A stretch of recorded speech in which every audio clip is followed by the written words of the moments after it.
Medicina em Destaque é um oferecimento de Produtos Grupo Ultra Descartáveis. Seu dia muito mais prático.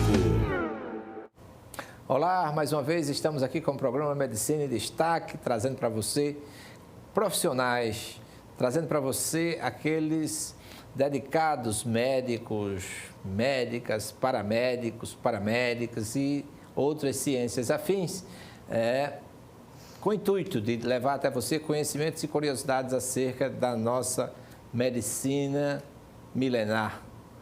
Hoje nós vamos trazer a doutora Ana Luísa Gaia Pinto. Ela é patologista clínica e vai trazer as informações do que é uma vida em um laboratório. Existem as doenças que são diagnosticadas através de exames complementares de imagens, outros através da clínica, mas hoje nós vamos falar sobre as doenças, as patologias que são diagnosticadas em laboratórios através desses exames de análise, algumas em biopsias, né? E aí entra a anatomia patológica, mas hoje, por excelência, vamos tratar sobre a patologia clínica. Mas antes disso, nós vamos chamar o nosso comercial.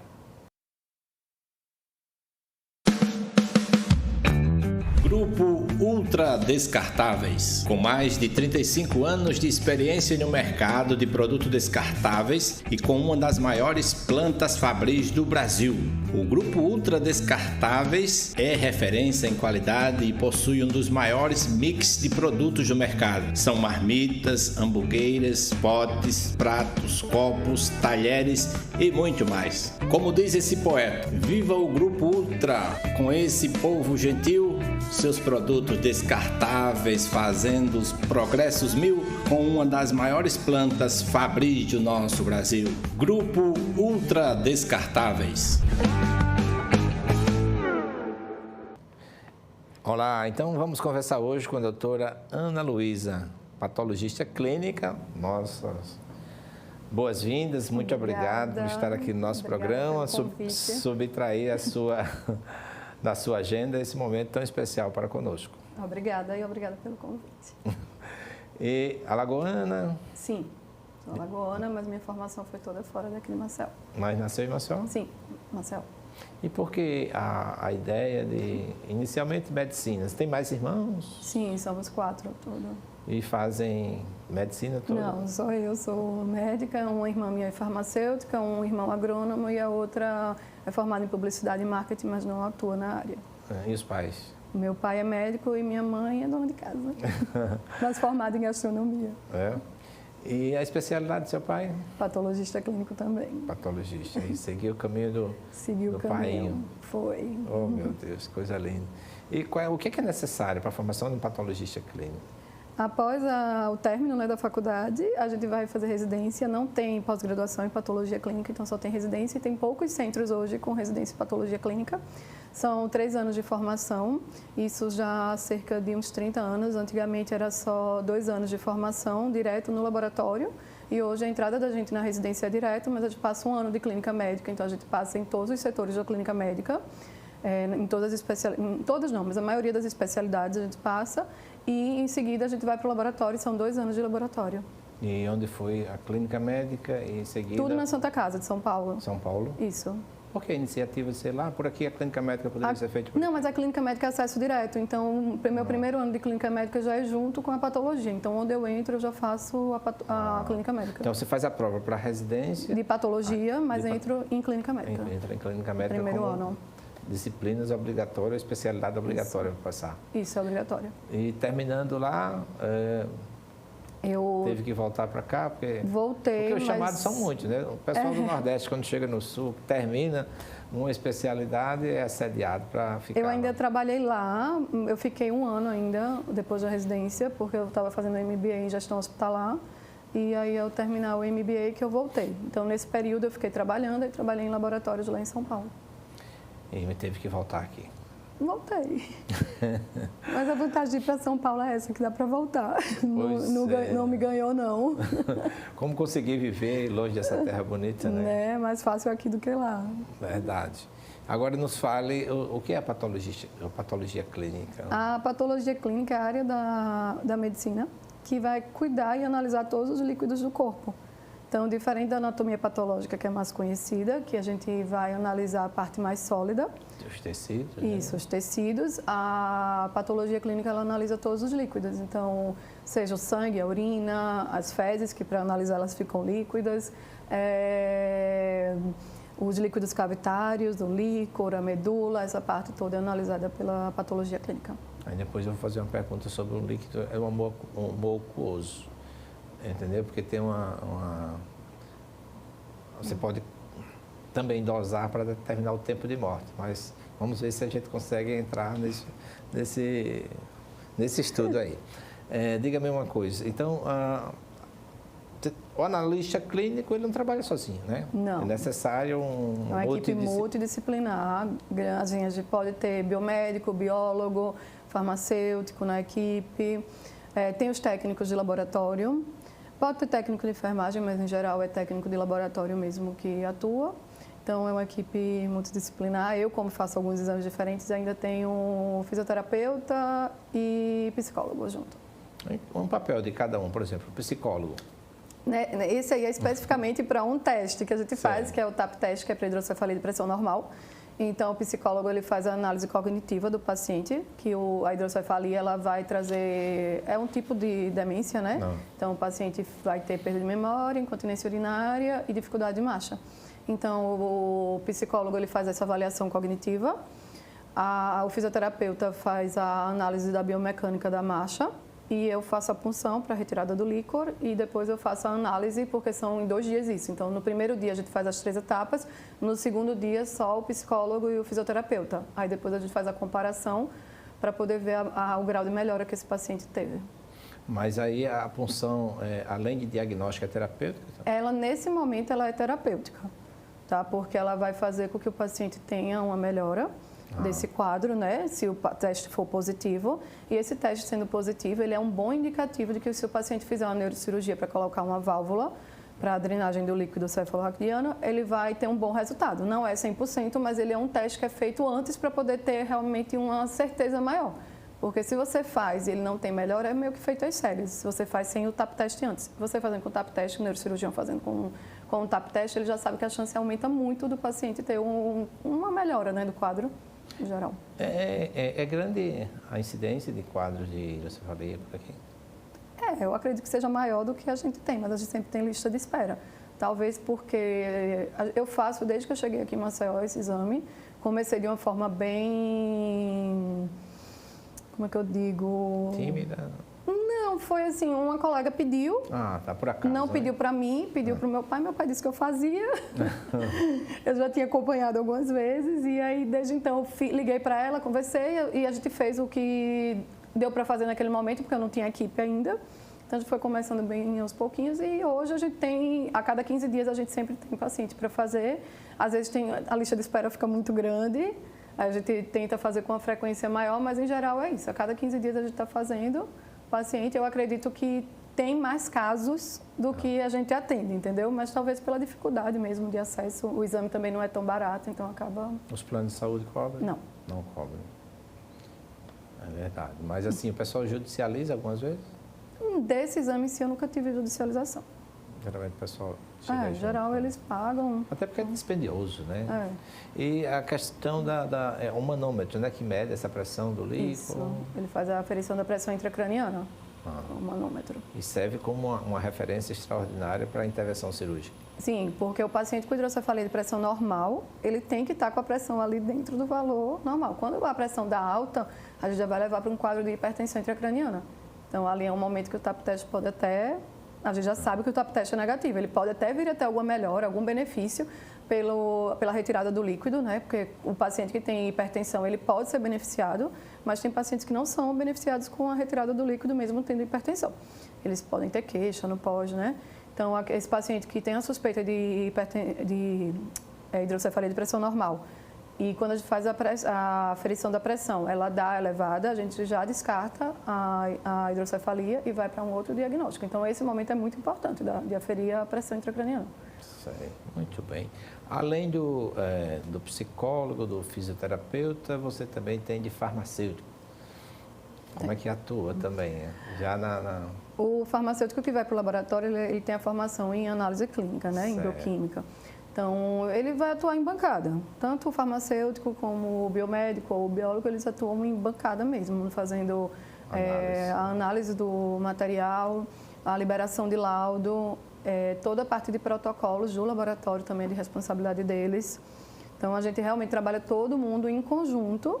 Quando estou na bancada, também faço a minha função, é a mesma na bancada. Então, é leitura de lâmina, liberação de laudo, análise se o laudo se tem que ser repetido ou não aquele resultado. Então, a análise que a gente faz é na bancada e essa atuação dele. Alguns biomédicos ou farmacêuticos, eles podem ir para outras áreas dentro do laboratório, que até são mais administrativas, como a qualidade, por exemplo, ele tem que acompanhar indicadores. Então, assim, tem algumas áreas dentro do laboratório que eles podem caminhar.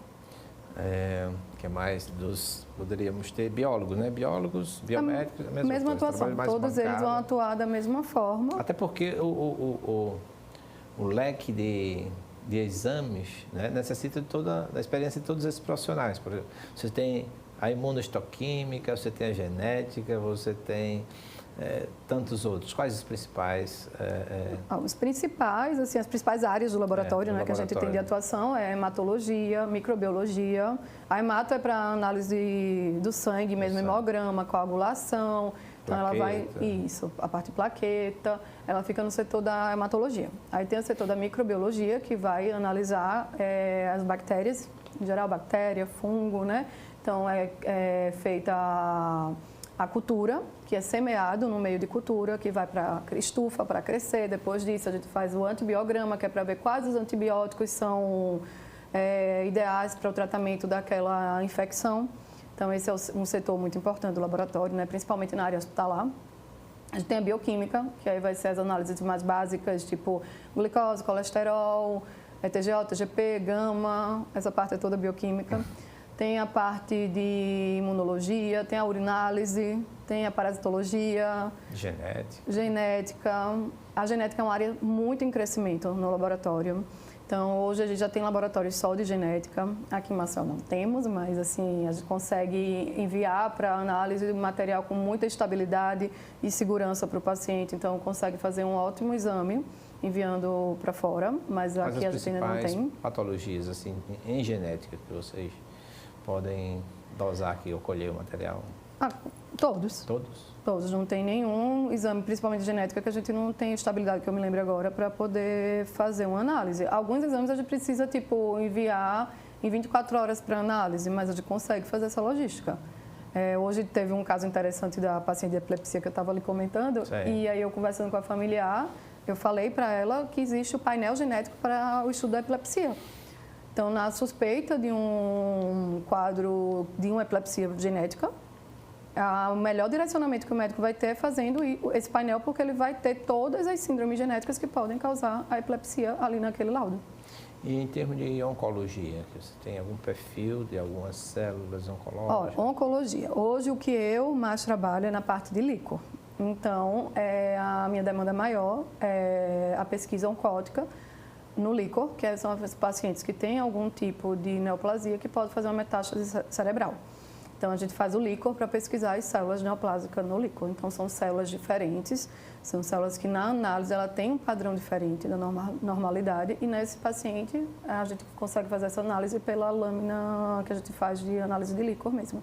Então, hoje a minha demanda é maior, mas tem medula óssea também, que a gente faz para as leucemias, que a gente coleta no laboratório. E alguns, por exemplo, tem questões de câncer de mama que são de caráter hereditário, né?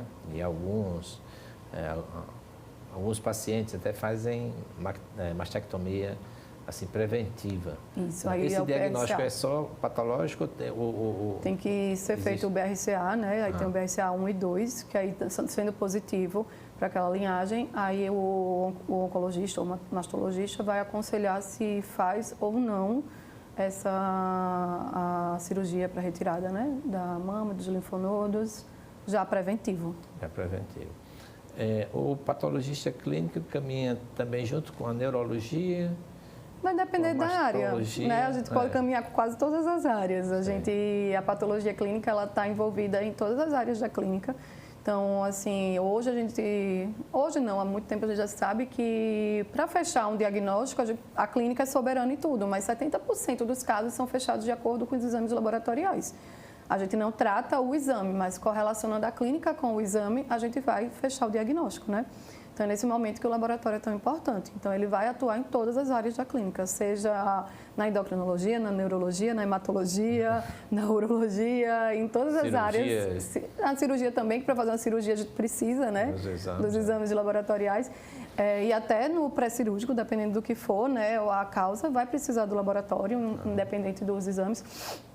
Então, o laboratório acaba atuando em todas as áreas clínicas, mas a gente, eu no caso, né, do laboratório, eu atuo mais junto com a neurologia, sim. Maravilha.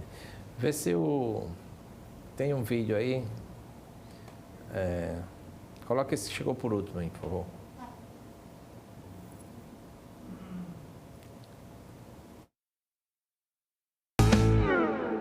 Ana Luísa Pinto, você é uma pessoa jovem, mas que faz muito bem a medicina alagoana, particularmente a neurologia, com o laboratório de líquor do seu pai e agora de você também. E é um exame que estava faltando tão completo assim no nosso meio. De maneira que eu só tenho a lhe parabenizar, estou muito satisfeito com a ajuda que você nos dá como neurologista e é assim que se constrói o progresso do nosso estado. Um grande abraço para você. Olha aí, Fernando Gameleiro, o que você dizer essa parceria com a neurologia, né? É uma parceria mesmo, tipo, a gente anda muito junto, eu tenho contato com todos eles, quando vejo alguma coisa alterada, sempre entro em contato, até porque é algo que pode mudar o diagnóstico e o rumo, né? Do tratamento do paciente neurológico, então eu sempre estou em contato, se tiver algo que eu tenho que falar com eles, eu entro logo em contato. Que principais patologias neurológicas podem ocorrer, assim, o neurologista pode recorrer à análise? Né? A principal, sempre mais conhecida, é a meningite, né? Então, até porque é uma urgência, então... E no caso, ele funciona ou você funciona? Eu funciono. Você vai lá no hospital quando o paciente está em casa? Quando precisa, o médico me solicita sim, mas assim, qualquer neurologista está habilitado a puncionar. Na verdade, qualquer médico pode fazer a punção, não é um exame restrito, mas você precisa ter habilidade para isso, né? Então... Na verdade, a gente é permitido a fazer tudo, né? Verdade. Mas, assim, para tudo a gente precisa ter habilidade. Então, quem mais faz é neurologista, o procedimento é semelhante do anestesista, então, se tiver anestesista no local, pode fazer. O médico clínico também pode fazer, se ele souber fazer. E a gente, patologista clínico. Fazendo pelo patologista clínico, não quero, assim, procurar mais trabalho para você, mas o cuidado do especialista... não só na punção, mas no manuseio, no transporte, esse material é bem melhor. Olha, não vou dizer assim que é bem melhor, mas o que eu falo é o seguinte, a gente sabe o volume que a gente precisa coletar, né, para cada análise. E às vezes assim, o neurologista fica, nossa, mas eu tiro tudo isso de líquido, sabe? Eu conversei outro dia com um anestesista por telefone que vai precisar fazer o procedimento e ele ficou assustado com o volume. Mas a gente precisa de volume para análise, né? Então, isso acaba sendo mais orientado. O tubo que a gente vai coletar, às vezes me mandam no tubo errado, que perde a análise. Então, você furou o paciente, colheu o líquido e botou no tubo errado. Então, eu não consigo fazer a análise do material, entendeu? Então, assim, nessa parte acaba sendo... melhor, né? Para isso, tem 2 fotos aí, ou são 3 fotos, por favor. Tem um vídeo também.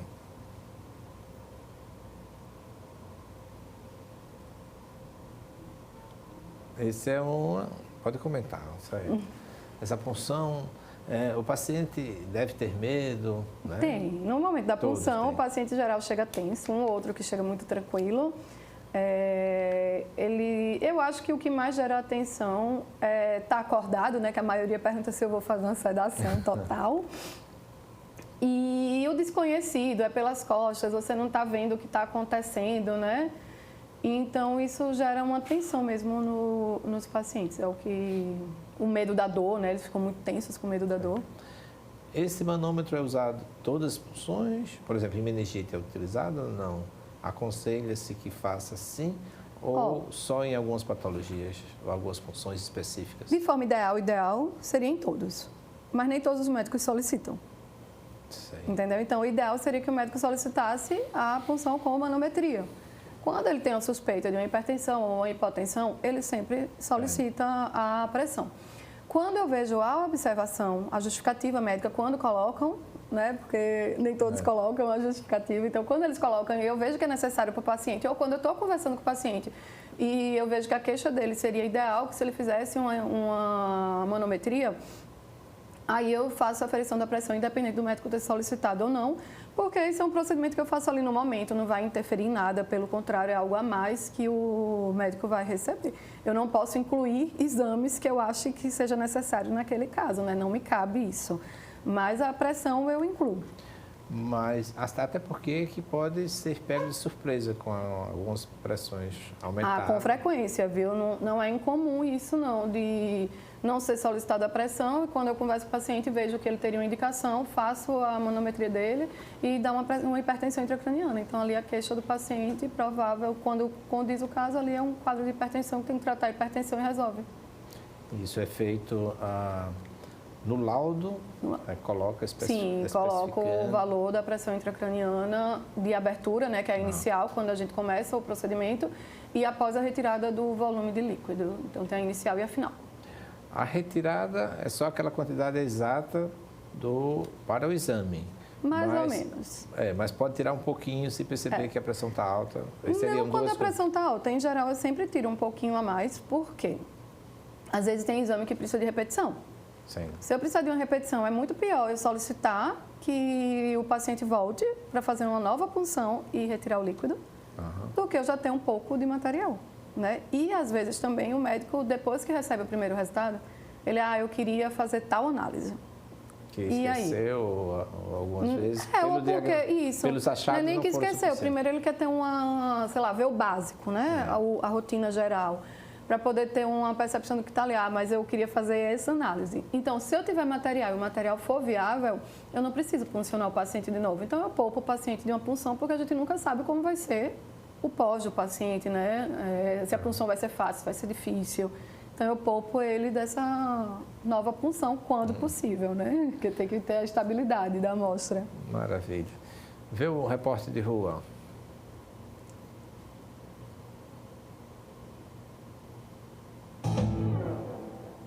Gerson, meu amigo, cabra bom da Viçosa.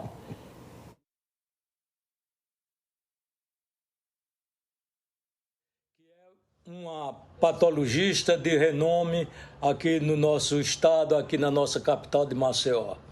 E baseado nessas premissas, eu gostaria que você perguntasse para ela, ou já estou perguntando, que objetivo tem a patologia clínica ou a medicina laboratorial no diagnóstico de certas doenças. Se realmente ela esclarece a doença, se ela traz benefícios para o diagnóstico e o tratamento. Então, mais uma vez, um beijo no coração. Me recomende a sua entrevistada e um até logo, cabra bom da Viçosa. Posso? Pode, com você. Então, a patologia, ela não vai falar, o paciente tem isso, né? O laboratório, o exame laboratorial. Ele não vai dizer, vamos dizer, no laudo, tem anemia, falando de um hemograma, né? Mas ele vai lhe dar todos os indícios para o médico que solicitou.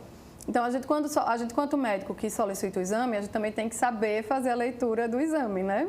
Caso tenha dúvida, estou à disposição. O laboratório conta com assessoria científica, então já é para isso mesmo, para caso alguém tenha alguma dúvida, não saiba fazer essa leitura. O laudo não vai sair dessa forma como a gente às vezes espera, né? Que sai, é tal doença. Não sai. Por quê? Porque tem tem várias coisas ali, né, em volta. Eu não tenho como afirmar que o paciente tem isso se eu não sei a história clínica dele inteira. A gente está ali fazendo aquele momento do paciente, aquele exame do paciente. Interpretação daqueles achados. Né? Isso, a gente interpreta aqueles achados. Tipo, eu consigo, esse paciente aqui, ele está com essa alteração no exame, eu vou correlacionar todos os outros queixos, os outros exames. A parte hepática, eu olho TGO, TGP, gama, fosfatase. Então, eu vou olhando tudo para ver se aquele ali está condizente. Um paciente com infecção que vem com hemograma alterado, com leucocitose, com desvio para a esquerda, um PCR alto, ele está condizente, né? Agora, vamos dizer, um paciente sem alteração nenhuma no hemograma com PCR estourado. Será que está condizente? Então, eu tenho que ir lá ver a queixa, ver o quadro, às vezes ligar para o paciente. É que nem CPK, é um exame que a gente entra muito em contato com o paciente. Às vezes o paciente faz uma atividade de esforço, o CPK aumenta, né? Então, se eu vou ligar para o paciente e falar, olha, o senhor está infartando? Eu não posso, né? Aí eu estaria dando um diagnóstico. Então, eu pergunto o que é que houve, se fez atividade física. Não fiz nada, estou em repouso há 2 dias. Então, a gente tem uma alteração ali. A gente aconselha o paciente a procurar um atendimento. Mas, assim, um laudo fechando o diagnóstico, a patologia clínica não faz isso. Eu fui uma vez para a Índia dar uma palestra sobre indicadores biológicos em caso de tortura. Porque eu estou com um cadáver. Né? O cadáver ele tem só um ferimento de entrada de projetil de arma de fogo na região frontal. Aí respondeu o 4º quesito: teve tortura? Se eu botar não, eu estou descartando todas as possibilidades de ele ter sofrido uma tortura. Mas, a maioria das vezes, eu respondo como sem elementos para afirmar ou negar. Contudo, se você tem a posse de um bom laboratório, você pode, por exemplo, diagnosticar só através de uma glicemia, de estrogênio, né, de alguns precursores da adrenalina também, a glicose, que deve estar lá embaixo, já a glicosura deve estar alta. Então, são algumas situações que você pode colher nos que vão sugerir que houve aquilo. Por exemplo, CPK, né? Se ele teve as pancadas, sofreu lá então, vai ter uma injúria muscular que você pode diagnosticar isso. É exatamente isso. Por exemplo, tempo de morte. Eu não sei se você dosa potássio no Movitrio. Nunca dosei. Pois é, a gente pode fazer um trabalho sobre isso. Tipo, foi uma tese de mestrado do professor Francisco Moraes, lá em Curitiba, lá no Paraná. É a tese em que ele dosando, vai alterando com o passar do tempo após o momento da morte. E aí você chega até 20 horas depois da morte, quase que a hora exata em que aquele corpo teve o último respiro. Interessante. Isso é interessante, poder fazer... Nunca acompanhei, deve ser algo bem da medicina legal, essa parte. Bem da medicina legal. Vocês veem medicina legal lá? Não, na patologia clínica não. Né? Já o anatomopatologista, ele... Mutatis mutandis, né? Tanto o legista deve conhecer um pouquinho de anatomia patológica, como o anatomopatologista um pouquinho de... Sim, na anatomia patológica, eu tive um acesso pouco, mas tive anatomia patológica e lá eles têm esse acesso também, a parte legal. Na parte legal. E também o anatomopatologista um pouquinho de patologia clínica. Bem pouco, mas tem. A gente usa alguns corantes parecidos, né? Mas assim, eles não fazem dosagens laboratoriais, tipo bioquímicas. Quando fazem, são mais testes, assim, na própria peça. Entendeu? Então, assim, são corantes que eles botam para ver se houve ou não mudança ali, se reagiu ou não reagiu. E no laboratório a gente faz testes automatizados, né? Ou testes, assim, tipo a microbiologia, a gente vai colocar um reagente ali dentro para ver se houve uma mudança, mas leva um tempo. E na anatomia patológica é mais coloração que eles usam. Como é o dia a dia de uma patologia clínica? Olha, eu acho que todo mundo acha que é a coisa mais tranquila do mundo. Eu também. Não é? Olha, é bem corrido. Por quê? Porque a gente, além de fazer a parte...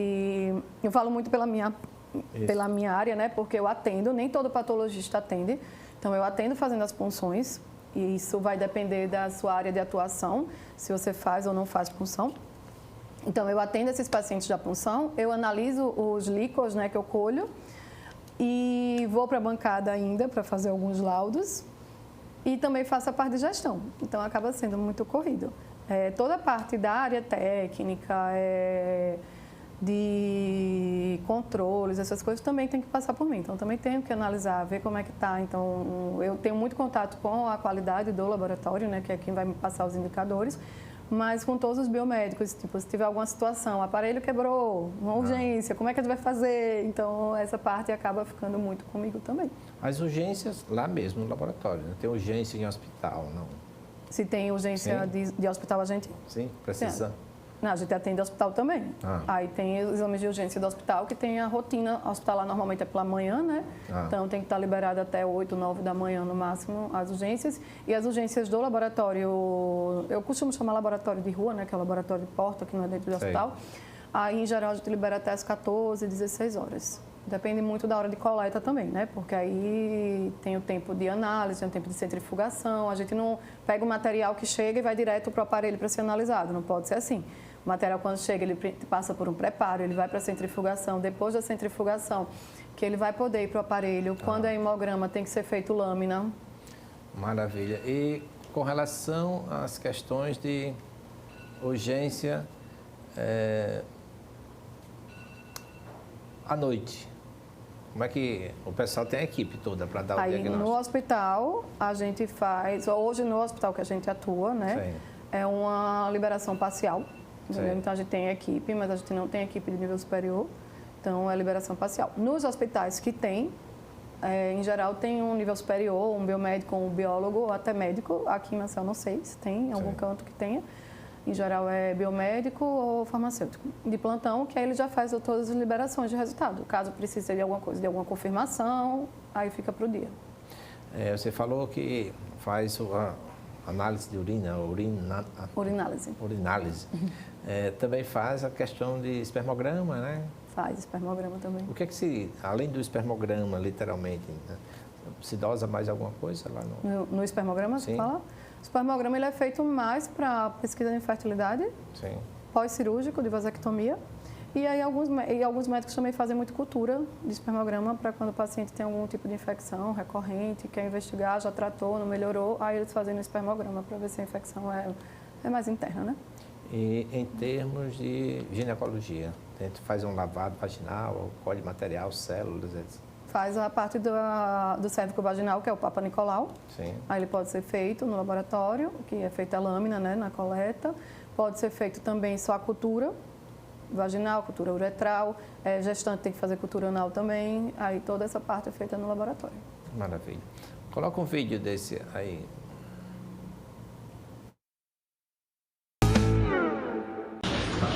Olá, meu nome é Júlia, trabalho no Laboratório Martins Pinto, aqui na Unidade do Poço. Agradeço pela oportunidade de estar falando aqui. Agradecemos a doutora Ana Luísa, que é uma excelente doutora. Ótimo trabalhar com ela. Ficamos muito felizes em trabalhar com ela todos os dias aqui. Um beijo. Percebe o acolhimento, né? Um pessoal que é preparado, está sempre feliz, sorrindo, isso faz uma diferença. Estamos, né? É sempre uma tentativa, mas é o ideal, né? O que a gente espera, eu sempre converso que a gente tem que fazer, o que a gente espera que façam pela gente, né? Então, você não quer chegar em um lugar e ser mal atendido, ter gente mal-humorada, então a gente conversa muito a respeito disso. É porque o paciente, né? Se chama paciente, mas aquele que está... Existe uma terminologia, né? Paciente é uma palavra até que causaria uma situação constrangedora, que seria obrigado a esperar, seria o paciente ter paciência. Mas ele que sofre de alguma patologia, ele está num momento assim vulnerável, hipossuficiente, né? Tem até um poeta que diz assim: no leito do hospital, quando internado eu estava, o doce que me servia e a enfermeira entregava, só era doce no pires, na minha boca amargava. Então ele fica assim, carente de um atendimento, de um olhar, né, mais humano. Com certeza. E até porque quando você chega no laboratório para fazer exame e você não tem nada, você está fazendo só de rotina, está tudo certo. Entendeu? Você não tem queixa praticamente, a coleta é tranquila. Mas quando você tem uma doença ou você está pesquisando algo mais sério, você fica com receio. E se você não é acolhido desde o começo, realmente acaba sendo complicado, né? Você não vai ter uma boa relação ali desde o início, vai se tornar uma situação chata, às vezes constrangedora. Então, a gente tenta realmente fazer isso, porque a maioria das pessoas não estão no seu melhor estado de saúde quando procuram para fazer exame. É verdade. Vê se coloca um outro.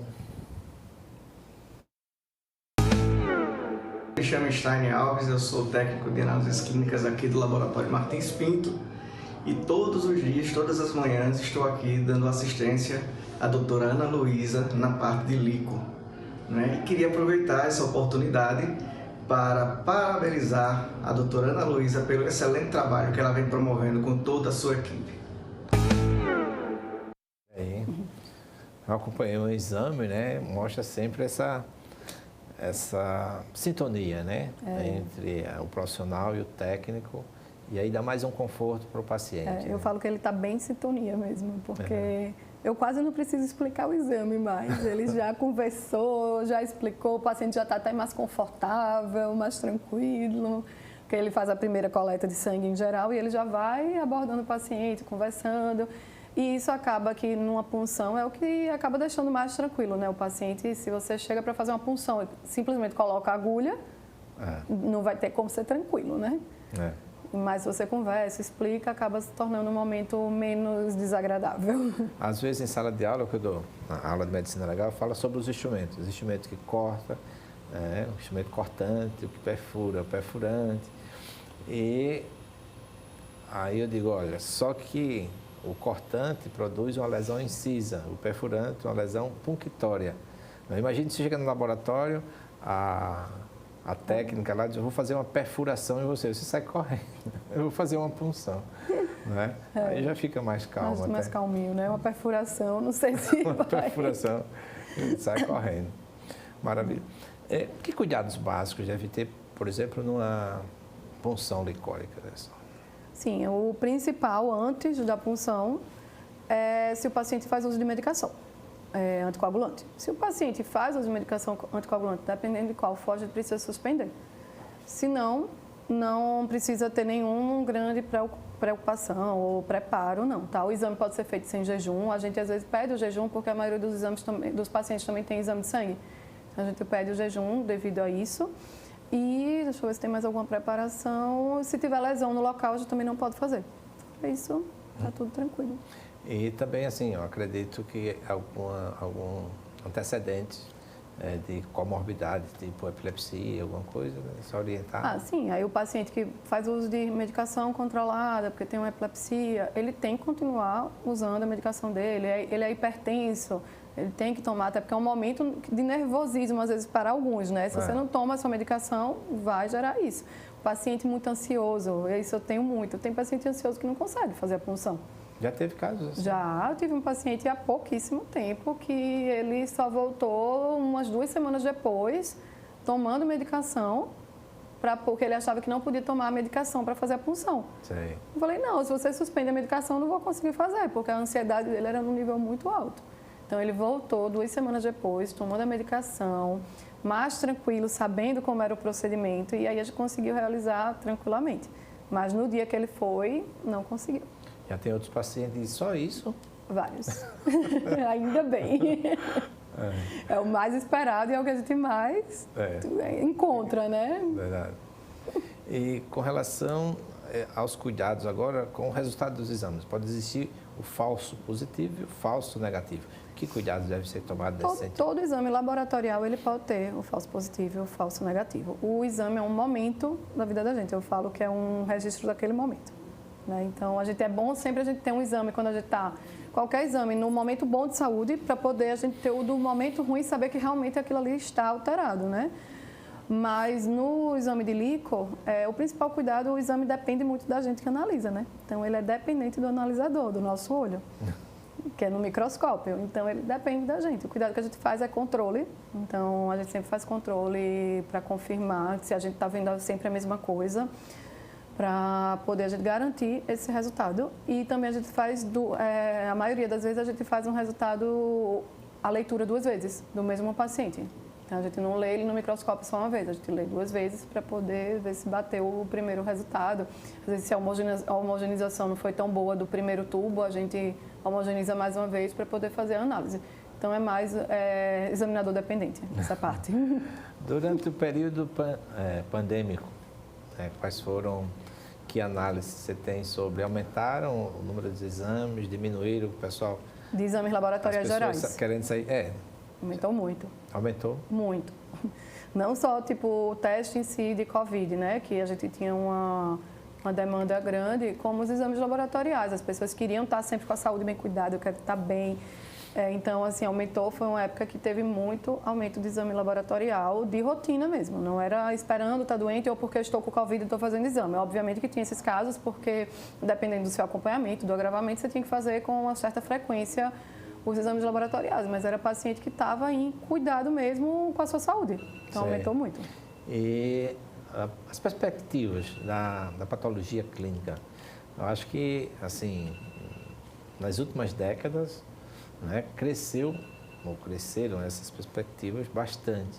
Né? Novos parâmetros, novos exames foram acrescidos a especialidades, né? Sim. Alguns diagnósticos. Assim.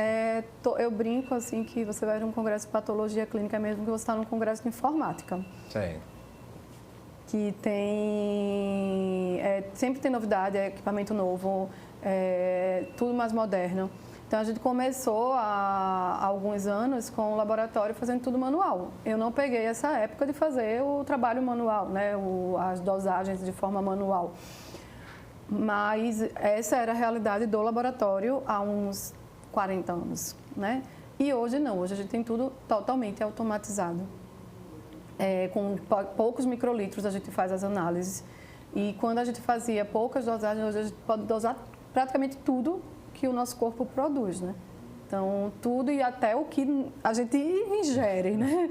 Então, se for drogas, medicações, tudo a gente consegue analisar através do laboratório. Então, todos os dias lançam exames novos, a gente tem novidade no laboratório, então a gente tem que estar sempre acompanhando. Eu confesso que nem sempre eu consigo acompanhar tudo, então quando chegou a novidade eu vou lá, vou estudar para poder saber que exame novo é aquele. Mas é constante evolução, a patologia clínica não para. Vamos supor, não vou citar muito, porque pode dizer assim, é ilegal solicitar esses exames. Por exemplo, eu tenho alguém que trabalha na construção civil, tá? Hoje mesmo, daqui a pouco vou fazer um exame nesse sentido. Não precisa fazer exame? Precisa. De repente, precisa um eletrocefalograma, um eletrocardiograma, etc., uma glicemia. Mas vamos supor que o paciente é usuário de drogas. Existem exames laboratoriais para detectar essas substâncias? Sim. Os motoristas são obrigados, né, a fazer o toxicológico, depende da categoria, não é todo motorista, mas eu acho que tem alguma coisa que será futuramente para todo mundo que for tirar a carteira de motorista, tem que ter o toxicológico.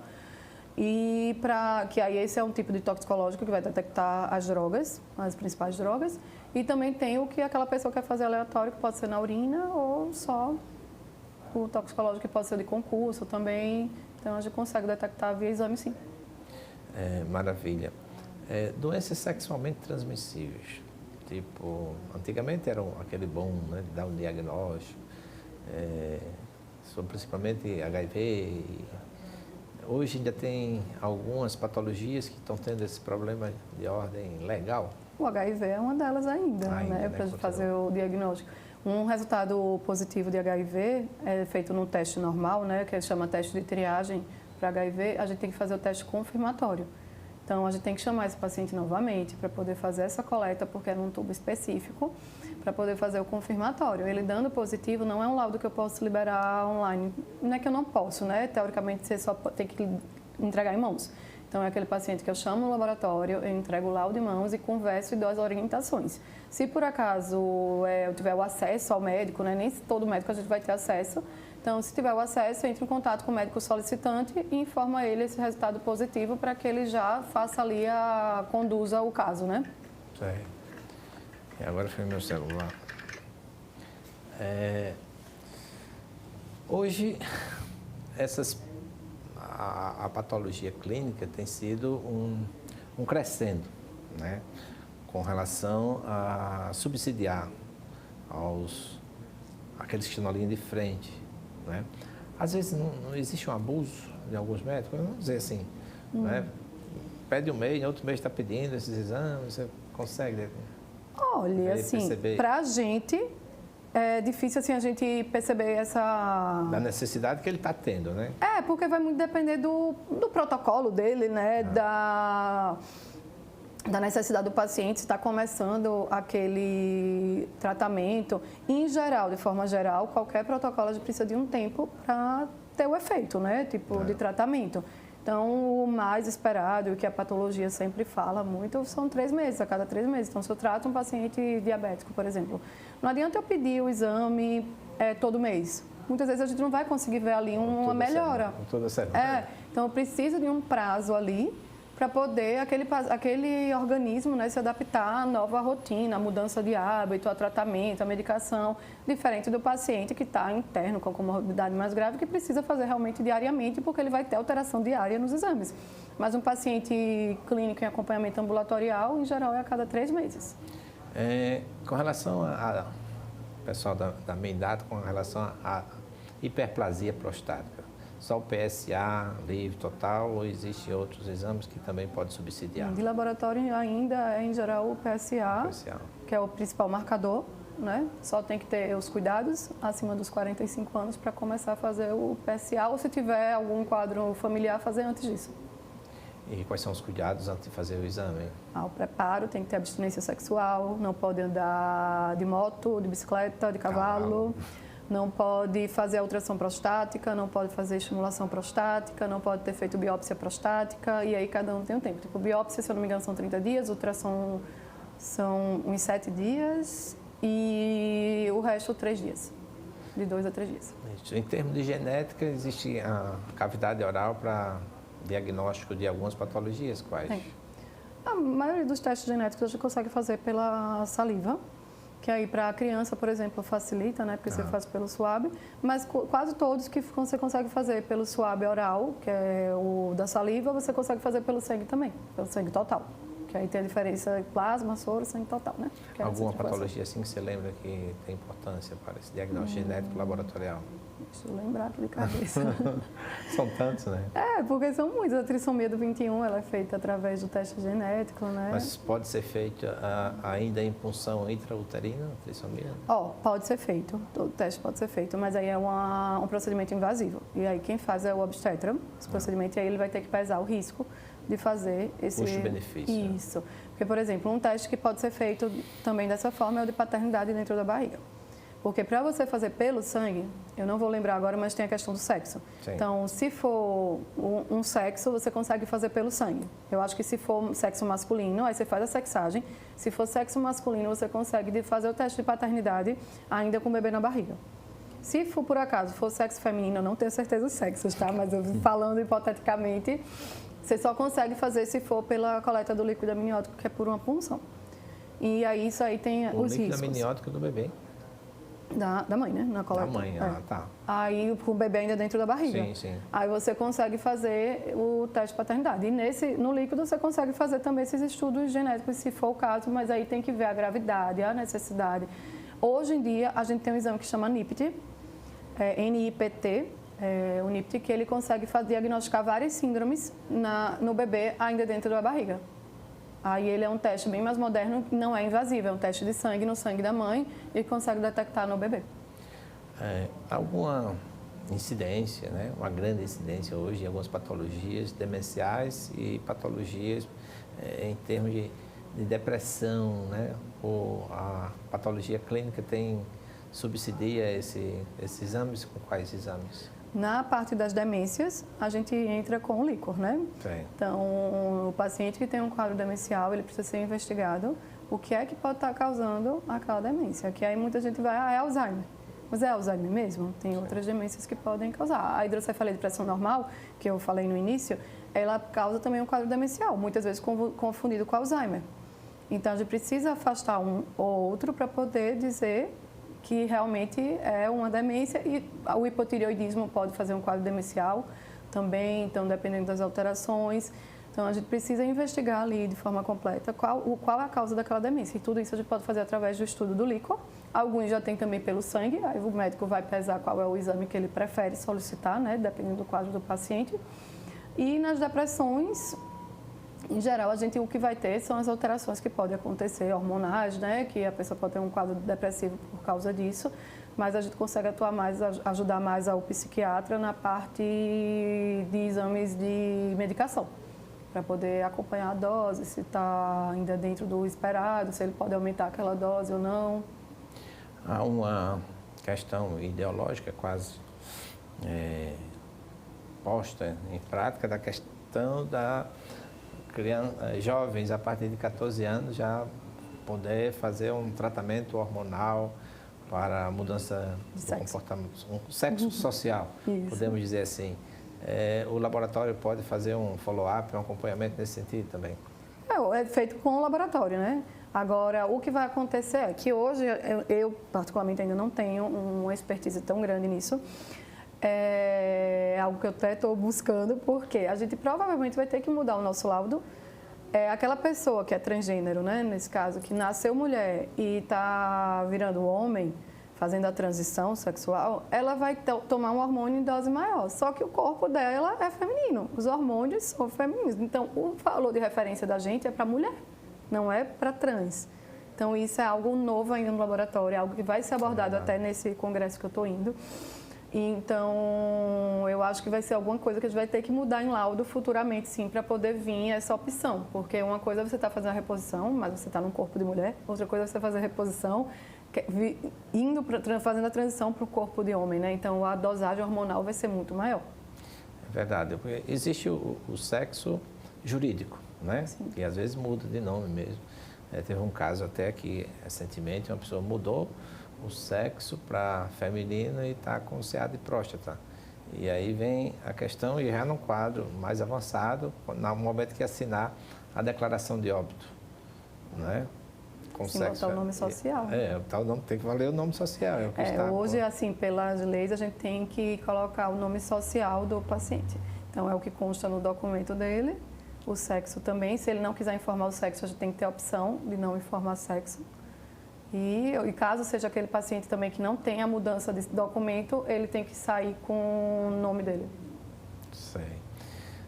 Tudo isso é um crescendo, né? Um aprendizado, a gente nunca deixa de aprender. Não, né? É o tempo todo.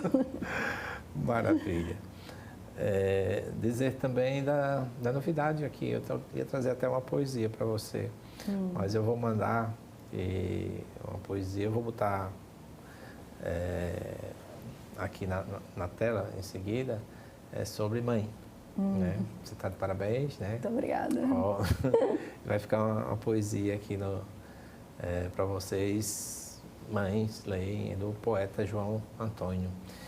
Eu deixo esses instantes finais, ao tempo que agradeço bastante a doutora Ana Luísa por estar aqui no nosso programa. Foi assim um achado muito especial encontrar essa pessoa maravilhosa, acolhedora, amiga, né, para estar aqui no nosso programa Medicina em Destaque. Deixo agora esses instantes finais para as suas considerações.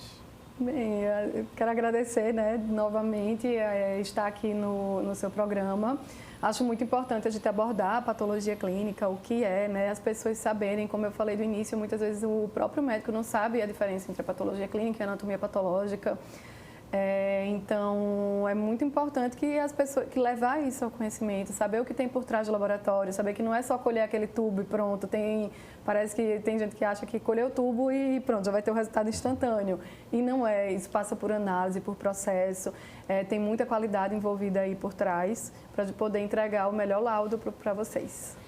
Muitíssimo obrigado, doutora Ana Luísa. A você, telespectadores, agradecer o nosso patrocinador Ultraplast, toda a equipe técnica, o Sidney e o Herman, esse Cababon e o nosso Pádua, ao tempo também que participou do nosso programa, os lindos funcionários lá da clínica, né, do laboratório, e o doutor Fernando Gameleira. E a você, em especial, doutora Ana Luísa, muitíssimo obrigado por estar aqui conosco.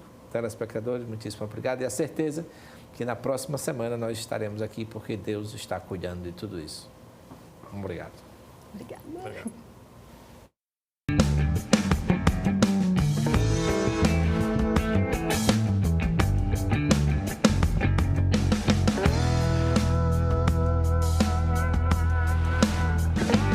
programa Medicina em Destaque é um oferecimento de Produtos Grupo Ultra Descartáveis. Seu dia muito mais prático.